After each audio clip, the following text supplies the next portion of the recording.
And welcome to LawWiser, India's first video-only knowledge-sharing platform for law and policy.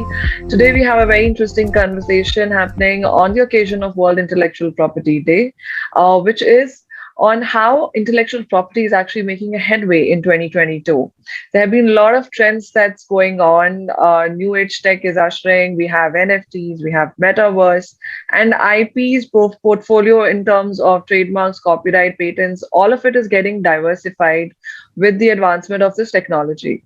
Today, we will try to understand how these new age techs are playing a role in IP and are our laws sufficient to actually tackle all of these techs. And at the same time, what's really happening in the non digital space as well. To discuss all of this, we have an expert with us. We have Ms. Neha Naik, who is Associate Partner at Phoenix Legal. Welcome, Neha, and thank you for taking time out for us today. Hi, Sania. So, to start with, Neha, if you can firstly just share with our audience some of the recent trends that are happening in intellectual property today.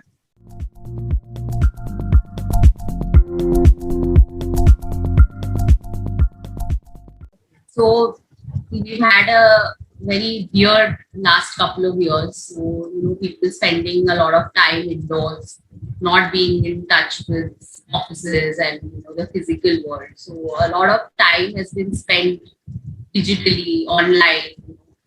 So that has led to a little bit of a shift from IP in the physical world. There was not much litigation happening to a lot of time spent digitally, leading to things like NFT, although they've been there from the past, but a lot of focus on this in the past 2 years has been happening. So there are a few interesting topics which are, they don't have too much precedent on it, litigation wise, but they are very interesting to basically look at.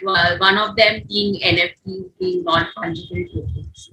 Second being Metaverse, and the third being any kind of IP which is created by artificial intelligence, either robot or any other software which is artificial intelligence. So these are the three things which have been trending in the past 2 years, more like. And there is a lot of complex intellectual property issues associated with these kind of things. Although they are independent in their own way, they are also intertwined too. So if we can start with the first one, NFT being non-fungible tokens. Now that is a little, although it's trending, it's still an alien area for most of the people. So them being non-fungible tokens, they are basically digital assets you can buy online. But the complexity in the IP to that is you're buying it's like buying a stake, but you're not buying the work itself. So not many people, are aware of this concept that when you buy an NFT in an artwork, you're not buying the artwork itself. The copyright in the artwork is still with the owner. You're buying stake in that, which you can sell or buy later on at a varied price. But the thing is that the artwork itself still remains with the owner, unless the contract mentions to the contract. So this is one very interesting thing because it will lead to a lot of complex issues later on when NFT owners unassumingly use the artwork, or there is some kind of dispute relating to that. So this aspect of intellectual property in an NFT, what do you own, what do you not own, is going to be very interesting to look at in the future. And second being Metaverse. Now that is something very interesting that is not seeped into our lives, at least our lives so much, but it will at one point of time. Now Metaverse is like a digital world where you can work, learn. Probably people will live in it in the future, but that is what it is. So now there are two aspects to IP, not only two, but the two broad ones will be basically two function in Metaverse. If there are any kind of technology which is produced, then the patentability of that technology, physical technology, as in devices which are used to function in the Metaverse. software, stuff like that. And then when you jump into the metaverse, the intellectual property relating to the stuff that you use internally, the trademarks, the copyrights, what happens to trademark infringement in metaverse. So these are some very complex issues. If you buy NFTs in metaverse, then how is that going to play out if there's an infringement there? So this will also it's fairly complex in that sense because of the lack of precedent. But as it sort of develops, it will be very interesting to look at. And there is also the third aspect that I spoke about, the speed with which artificial intelligence is developing. It's astonishing, basically. So you must have read about it that artificial intelligence, the softwares or the physical manifestation of the robots, they are creating their own works. Now, what happens to these works? Who owns them? Does the is the inventor the artificially intelligent entity or the owner of that artificial intelligence?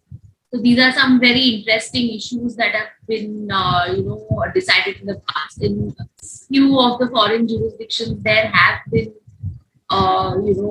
decisions made on this. While in some, there are supporting views which say that no, the artificial intelligence is the owner. But the lack of liability that you can place on the artificially intelligent being is the crux.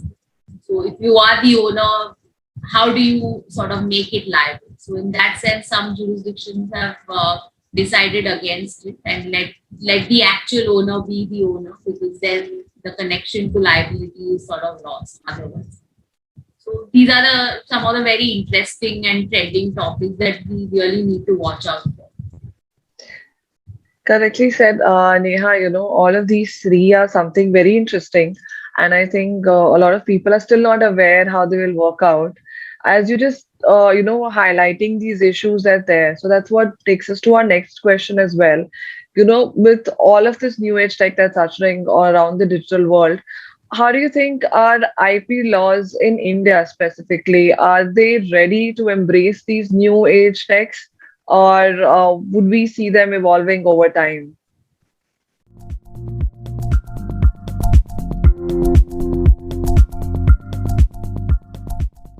So as far as the technology is developing right now, see, the IP laws are basically uniform overall. The concept basically remains the same no matter where you are in terms of jurisdiction, even foreign or Indian. Basically. Only, so I would say yes, the Indian laws are robust enough. Only we will certainly see them developing over time as precedents come forth, new kind of problems are faced by the judiciary. So in terms of jurisprudence, I would say it's not very developed, not at all developed in that sense. But there are laws to support and they are uniform in that sense. So I'm sure there'll be a lot of exchange in terms of foreign judgments which will be considered in India, because these kind of laws don't develop overall at the same speed.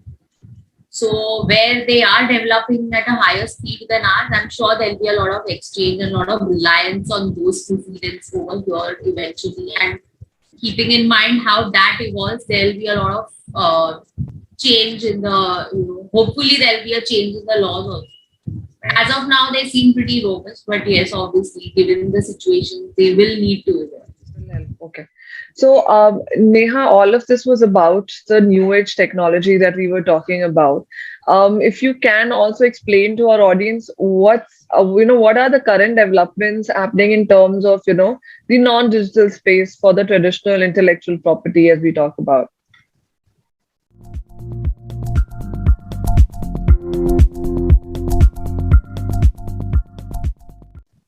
So, see, with the courts opening up and the end of the lockdown as we see it, at least temporarily. So, we expect the litigation to again sort of come to force with much vigor now.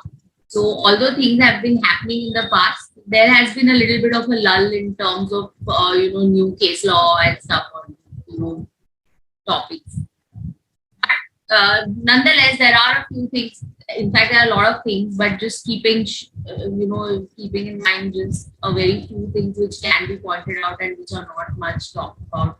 I would say that there was a very recent case law from the Bombay High Court from retired Justice Kathawala, who recently retired. So just before retiring, there was a very interesting case law called RPG Enterprises versus Riju Gochal, which was passed in the last month, which sort of shook our general understanding of infringement of trademarks under Section 29 form, which sort of the general understanding was that there has to be a well-known trademark to sort of stop infringers from using your trademark in other classes. But now, that case law has shaken up our understanding. It only has to, if you go directly by the section, you don't have to have a declared well-known trademark, but it has to have enough reputation. So that sort of, shifts a little bit from our general understanding, which everybody was applying to these kind of infringement issues. And it's very important to read it, unless if it's upheld even by the apex court eventually. It is a thing to watch out for, because it will open up a lot of options for parties to prove their well-known reputation and stop infringers from using their mark even in other classes. That is one very important thing. And the second thing I would like to talk about is reinstatement of PPL's registration as a copyright society. So although there in the similar space, there is another copyright society which is functioning, RMPL. But the division bench of the Delhi High Court has now asked the registry to reconsider PPL's registration. So how things will pan out once that is considered, and whether they will be able to function dually as a copyright society in itself and outside of the purview of the copyright society where they have been handling licenses otherwise. That is one aspect to look out for. So there are a few of the things that have been happening in the IT space. So thank you, Neha. Thank you for actually sharing these case updates with us as well on the non-digital space where, obviously something or the other keeps happening as per the cases coming to the court. So thank you, Neha. Thank you once again for, sharing your insights today with us.